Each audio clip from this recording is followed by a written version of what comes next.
What is up, YouTube? We are back again with an NFL Power Rankings Season 2, Week 2 now, guys.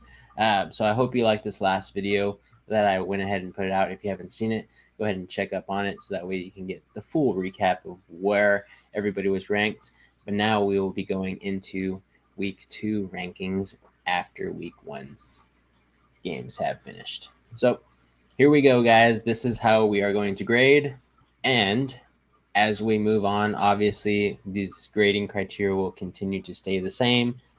So if you always need the refresher, I will always put it here at the beginning of the video. But like I said last week, I am only going to be doing the top 10 teams thus far or going forward. So after that, every other team and their grade will be after the video in a slideshow, kind of like a little graphic that I will put up here. And then obviously I will have in the comments a little description of why they are there and why they moved down or why they moved up. So obviously only the top 10 here, guys. Let's get it rolling. At number 1, I have the Buffalo Bills. That's right, guys. A new number 1 right here. A tough ground out win. Oh my lord. Against the Ravens, it was insane, but they never let their foot off the pedal, and that's why they're here at number 1. The comeback win was immense. Obviously, I thought the Ravens were going to win this game with like 5 minutes left to go into the fourth quarter, but that all changed. So at this time, the Bills are a scary team with another good sneaky defense, as we saw. If you didn't notice that they have Joey Bosa, they have Joey Bosa, and he's making his name known there for the Bills. He looks like he may want to stay in Buffalo maybe longer than 1 year. But Josh Allen, he'll continue to be Josh Allen and put the team on his back. But maybe this year he doesn't have to do it alone. He's got guys like James Cooks, Kincaid, who might not do that well every week, guys. Pump the brakes. I'm still not a hater on Kincaid, but I don't think he's the best thing since sliced bread. Keon Coleman, though, great. Love it. Love it for my dynasty, and I love it for the Bills and their dynasty, hopefully. But they're taking a step up, and Josh Allen may not need to do it alone every single week. So, obviously, going into this next week, they're going to face the Jets. We'll see what happens, but I still think the Bills will be here at 1 after week 2. At number 2, I have none other than the Baltimore Ravens. They really looked good, guys, in this entire game. But obviously, that turned out differently towards the end. Again, another big game that they let slip from their hands after they were leading by what should have been a comfortable lead. But the offense looks well-rounded. The defense makes plays and has stout defenders all over. Jackson, Lamar, I mean, he continues to improve as a dual threat every single year, and he just gets better and better. Now he has stars around him like Derrick Henry to keep the ball moving when he can't. The Ravens just look better in general. And with the ability to power it down your throat and throw it at a great rate with, consistency now with Lamar Jackson, it's amazing. Watch out because, I mean, obviously the Ravens might turn the lights out. They might get back to the Super Bowl and have the lights go out again, like what happened, a while back. We won't talk about that too much. But very strong week 1 performance. And we may be talking a little bit too early. Week 1 is week 1. We still have 17 more weeks to go. A lot of injuries are possibly going to happen. A lot of things are going to possibly take part where these teams just lose track of what they're doing. But at this point in time, even with the loss, I have the Ravens at number 2. They just played phenomenally. And I think if they played against any other team in the NFL, maybe they would have won. But the Bills just had their number. Josh Allen was not giving this up, and that's what happens. You lose by 1 point in a high, possibly the best game of the year. But the Ravens look very good, both offensively and defensively. I think they are a scary team, just like the Bills. Their next game, though, it's going to be a home one against the Cleveland Browns. This should be a gimme win as long as this divisional rival does not get the best of the Ravens like they usually do. So they should steamroll, but again, we'll see. At number 3, guys, none other than the Green Bay Packers. Reed, you may have gotten it right this time around, my friend. The Packers are literally the true NFC Super Bowl contenders after what I saw in week 1. Again, we will give them the benefit of the doubt that the Lions are still a great team. But even if they were a bad team, the Packers just put the pedal to the metal and did not let off. Obviously, the defense is great now with the addition of Micah Parsons, and now there's options at wide receiver. Matthew Golden, who should have been the prime target, wasn't even the prime target. So it looks like Reed is there amongst them. A couple other guys like Kraft, Josh Jacobs finally got a little bit going at the end there. But he had a good night, and so did Love. I mean, they need primetime Love in order to win here, and that's what I said last week. But Micah adds to this team. Defensive, prestige goes up. Everything. I'm taking down the NFC North. I think is going to happen this year if they keep continuing to play like that. Obviously, I already took down the Lions. So they made it look easy, guys. I'm very scared of the Packers, and I think Reed should be happy. I am so glad that we're going to Lambeau this year, AJ Reed and I, and maybe somebody else. We'll see. We'll see who it is.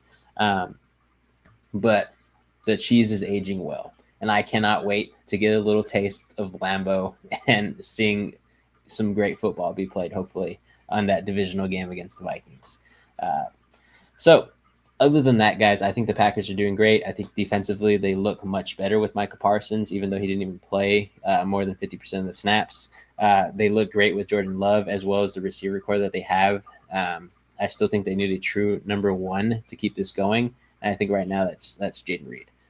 But other than that, they have a home game coming up against the Commanders on Thursday Night Football tonight. So make sure you watch. I think it's going to be a great one. Hopefully the Commanders can keep up if the Packers are that good. If not, Packers, they may be moving up, just depending on how, the Bills and Ravens do before them. Here at number 4, I have the Philadelphia Eagles. The Eagles, they didn't look dominant, guys. Last week I had them at number 1 just because they were the Super Bowl champs, and I thought they could keep this going and just steamroll the Cowboys. But it was actually a really good game. So obviously, having remembered them, they have some slow starts at times. The wheels need to start turning a little bit. It might be a little rusty. Some guys are getting back into their prime. They do have a little bit of an older team there. But Saquon, he will return to his prime. I promise you that. The O-line, they'll start to groove a little bit better. Obviously, they're getting the kinks fixed and everything like that. Tush push is still rolling. The defense, they have a lot of younger guys there who are needing to get within the system, along with the older guys who need to vamp up. But the Cowboys played a great game. I cannot knock on the Cowboys. But in this case, I still think the Eagles are a better team. So at this point in time, I think with everything else getting under control, they should win this division, in my opinion. And maybe in week 2, it'll be different. Maybe they just come in and steamroll, or maybe not. But it's another tough game against, some ex-Super Bowl champs here in the Kansas City Chiefs. So it is an away game at Arrowhead. This could be a really tough one. But I think if the Eagles can get this one under control and get the offense and defense pumping on all cylinders, I do think this could possibly be a win for them. At number 5, this one hurts, but I have the San Francisco 49ers. I'm still in envy of this team right now. I think we should have gotten that win, but obviously our offense did not play like I thought they would. But it's not about the Seahawks here. This is about the 49ers. So obviously, even though they had some turnovers, Brock Purdy did not play his best game, but the rest of the team did. The defense still looks like it can pull anything out of its hat, even with some injuries there, younger guys, second, third year guys, some rookies here and there. They faced adversity and they beat it. So this team may have some ups and downs here with special teams and a couple of offensive plays here and there. But I do think at the end of the season, this team will be winning the turnover battle. They are a good defense. They are also a good offense with a lot of injuries. So obviously, they'll somehow try to get past these injuries and they will find a way. They always do. They're going to sign some free agents. They're going to make sure that they have the guys to help them get some wins here early on in the season while guys heal. Pearsall and Winters, man. D. Winters on the defensive area within the linebacker core, and Pearsall, obviously, the wide receiver that we love on fantasy right now. Pretty much young guys, they're doing it all almost. They're pretty much almost rookies. Pearsall, yes. D. Winters, I think this is his third year. But obviously, last year he got his first couple of starts and he played well, and now he's building upon it. So they look good on both sides of the ball. And going into week 2, they have an easy matchup, and I think they should go 2-0 here. It's an away game, but it's in New Orleans facing the Saints. And I hate to say it, but obviously the 49ers are going to stay on top of the division and go 2-0. At number 6, I have the Washington Commanders. A so-so win against the New York Giants. A division rival, yes, but not so much right now. There's a bit of growth and gelling that needs to be done with Jaden Daniels and his new toys, I guess you can call them. Deebo Samuel's obviously got a little bit of some groove going on there. I still think Jaden Daniels had a little bit of a slow start with this entire team. We got Croskett, the new running back, who's possibly going to be running back 1 because Eckler did not look as special as he did. So we'll see what happens there with Croskett. But this team is looking like a top 10 team, in my opinion. Obviously, the New York Giants are not the biggest foe that you can have, but it's played in a great place, I think. New York, although it has a lot of injuries that happen there, I still think that it's an area where it can get loud a little bit, and it can get a little bit stir crazy at times. Obviously, the Commanders kind of broke away pretty early, but I still liked what I saw. I think Jaden Daniels is going to have a good season, and I think this team will continue to kind of piece its way together. Obviously, not a stellar defense, but I think the offense can make up for it time and time again. This week's going to be a tougher one, so obviously, I don't think that they will win this one, but I hope that they can keep it close, so that way they can, keep building it as a team. They're still young, with some old heads in there, but I still think that this team is a top 10 team. So going away here, going to a historic place, Lambeau, to face the Packers. Thursday Night Football tonight, so make sure you watch it. I still think it's going to be a great game, but I do think the Packers will come out on top here. Commanders, what I'd like to see from you, a little bit better in the pass game, a little bit better in the run game against a tougher opponent. That's your plan for this week. Go get it. At number 7, I have the Detroit Lions. A check back to reality for them this past Sunday against the Packers. They looked, schlumpy, to say the least. MCDC has the new look Lions with a new offensive coordinator, new defensive coordinator. I don't know if this is a good look, as it seems like a shade behind of what they were before. The run game wasn't there like it used to be. Amon-Ra St. Brown wasn't really much of a factor, as we saw in fantasy. Laporta, some good credible targets, but nothing crazy. Gibbs, what's going on? I mean, everybody. Obviously, Goff, we knew was going to trash it up. Goff, without his weapons, is just going to get manhandled all the time. But these other guys, I thought they would carry the team on their back when they got the ball, and they just couldn't. So the Packers really played a great game against them, and the Lions crumbled on both sides of the ball. Defensively, they did not look stellar. Offensively, they definitely did not look stellar. So the defense tried its best, but maybe it was just asking too much for this game in week 1. The Lions have a lot of learning to do. They have a lot to look after on the offensive side and defensive side, from coaching to the players playing up to that coaching. So they need to watch the tape. They need to see where they made mistakes. They need to see where they can get better, both offensive line, defensive line, every single unit on both sides of the ball. But another rivalry game coming up this next week. It's a home game against the Bears. I think that this one should be interesting, especially the way we saw the Lions play and how we saw the Bears play. But the Lions, I still think, can be a top 10 team. That's why I have them here. Again, just facing one of the stellar opponents of the year. And hopefully I give them the benefit of the doubt and I don't look like a dummy here. Here we go. At number 8, I have the Chargers. LA Chargers here. A huge rise in the power rankings, but well-deserved for this team. They looked spectacular against, a foe that usually gives them a lot of trouble and usually has them in the situation that they had the Kansas City Chiefs in this past game. But even after losing Joey Bosa, the defense did what it needed to. It didn't look stellar or anything, but they definitely kept, the Chiefs at bay. So they were rolling on offense, as we saw, passing the ball like nobody's business, leading the entire game, I believe, against the Chiefs. But I mean, it must be, the beer in Madison beer for Justin Herbert, because it seems like he's a rejuvenated quarterback again. And we've been waiting for it. I promise you that. We've been waiting for Justin Herbert to get back to this stellar type of quarterback play that he used to play when he was a rookie. But now, hopefully, it's back. I'm really happy to see it, especially for Liam, honorary Chargers fan here, for Liam there. But hopefully, what I want to see from the Chargers is the run game to get better. Obviously, J.K. Dobbins is not there, and now it's Amarin Hampton, the rookie. Hopefully, he can start to pull his weight. Hopefully, that offensive line can help him get put in some better situations.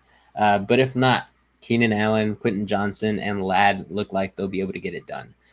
Obviously, there are a few other players there that can actually make a difference too. But with the way that Justin Herbert is playing, I think this team can go pretty far. And this next week, it's an away game in Las Vegas against the Raiders. But I think this is a very winnable one for them if they play exactly how they did against the Chiefs. Again, they could go 2-0 in the division and 2-0 in the season. And I think that's going to put them sitting at the top of the world right now. So hopefully the Chargers do well. I'm hoping they do well. At number 9, I have none other than the Kansas City Chiefs dropping again. Almost made a comeback, I guess you can say. But Mahomes has this injury-riddled team, and he just couldn't get it done. They were no match for what Justin Herbert was doing with the Chargers, playing from behind the majority of the game, if not the entire game. But this past week, they had some flashes, but did not look like the Chiefs that we're used to. So like I said, they tried to grab that victory at the end, but the Chargers just broke away, both defensively and offensively. They were just outbeat. They're supposed to be younger, faster, and more dynamic, but they're just getting older, guys. I mean, a lot of pieces there, like Chris Jones, Kelsey. Mahomes is also getting older, if you haven't realized it or not. But he's been in the league for quite some time. A lot of these guys in the running back position, offensive line, defensive line, even the linebackers. There's a lot of guys there that are not as young. Obviously, they have Karlaftis off the edge, but he was held by Joe Alt, and so was Chris Jones. So obviously, these guys are not getting to the quarterback like they usually did, and I think that hurt the Chiefs on the defensive side at least. Offensively, they need to get a rhythm. I know they have injuries, but everybody has injuries. Look at the 49ers for a chance there. The Chiefs just need to be better. They're the 3-time Super Bowl champs for a reason with Mahomes there. But right now, if they don't get it together this week, I think they could be falling out of the top 10 early. And it's going to be a ways away to get back in. They have a home game here in Arrowhead against the Eagles. I think this is going to be a tough one. This is a Super Bowl matchup again from this past year coming to light. I think this could be a good one, but I do think also the Eagles looked a little bit better than the Chiefs. But we'll see what Andy Reid can cook up, and hopefully the Chiefs play a little better. Right here at 10, I have the Tampa Bay Buccaneers. They can get it done, guys. Obviously, especially in the witching hour. Obviously, they almost lost this one to the Atlanta Falcons, but they came back and got it done. And you know who did that? The new legend, Emeka Egbuka. Apparently, there's an article out there that Emeka Egbuka called it. He says, "We need to run this play, Baker, and we need to run it to me. I'm running a post, throw the ball to me. I got us. I got game." That's what he said. He says, "I called game," or something like that. It's freaking awesome for your rookie to be doing that. Obviously, Chris Godwin is injured, but Emeka Egbuka is filling in and doing some because he also did Mike Evans' jobs in the red zone. 2 touchdowns for the kid. Very awesome. Love to see it. Obviously, the team will be dangerous weeks from now if Godwin gets back in there, but I think they're still dangerous now. So at this point in time, I do think they deserve to be a top 10 team. They might deserve to be a little bit higher, maybe even over the Chiefs, but I still think there's a lot to learn. I still think that this team can rise. So right now, even though they're at 10, I think they can rise a little bit more and stay there if they continue to do what they need to do. But this week, they're going to go ahead and storm into Houston, and they're not most likely going to need to make a late game comeback. I think this one should be an easier game for them. Not to knock on the Houston Texans, as I do like them a little bit as my favorite Texas team. Obviously, Seahawks fan through and through, but I think the Buccaneers should pretty much be okay with this one on Monday Night Football. We'll be live for this one, so make sure you watch Reed and I on Monday Night Football, but it's an away game against the Texans in Houston. I think this one should be fun. Hopefully the Buccaneers win this one because I'm rooting for them, honestly.